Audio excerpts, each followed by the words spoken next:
Сәлем достар, ұзақ жасаудың құпиясын білесіз бе? Жапондықтардың көбі таңертең тұрғаннан кейін 4 стакан су ішеді екен. Осыдан кейін 45 минут аралығында су ішпеуге және тамақтанбауды ұсынады. Сондықтан сіз де суды аш қарынға ішіңіз. Қарт адамдар мен балаларға сұйықтықтың мөлшерін азайтуға болады.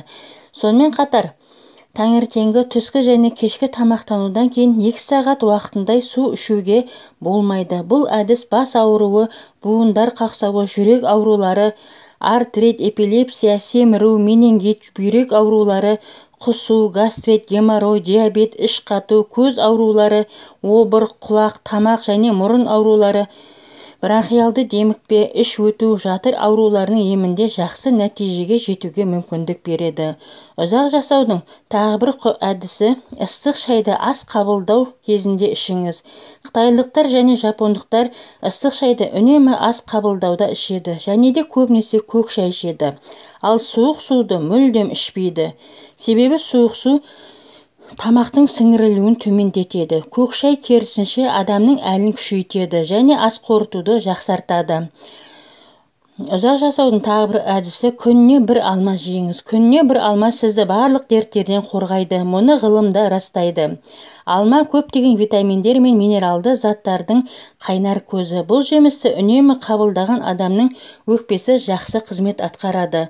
Алма өте жақсы антиоксидант болып табылады. Сондықтан темекі шегетін адамдарға алманы көп мөлшерде қабылдауды ұсынады. Ұзақ жасаудың тағы бір әдісі иммунитетті күшейтіңіз. Ауырмау үшін ағзаның қорғаныс күштерін жоғарылатыңыз. Ол үшін сүтті тағамдарды қолдануды ұсынамыз. Сүтті тағамдар витаминдер мен минералдардың сіңірілуін жақсартады.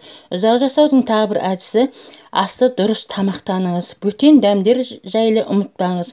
Қоңыр күріш, оған бастырылған нан, бұл сіздің холестерин деңгейін азайтады.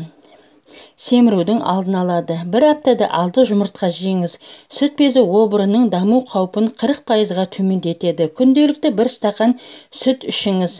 Бұл ағзаны кальциймен қамтамасыз етеді. Тәтті, тұзды, спиртті және қаныққан майларды қабылдаудан бас тартыңыз. Тәтті семіртеді. Тұз болса артериалды қысымды жоғарылатады. Спирт витаминдердің ағзаға сіңірілуіне кедергі жасайды. Ал майлы тағамдар болса холестерин деңгейін жоғарылатады. Ұзақ жасаудың тағы бір құпиясы балық майын жеу. Балық майының құрамында адамның қартаюын тежейтін омега-3 заты бар. Дәрігерлер бұл қышқылдың ағзаның қартаюын тежейтіндігін анықтаған. Сіздермен бірге болған пайдалы ақпараттар каналы. Келесі видеода кездескенше сау, саламат болыңыздар.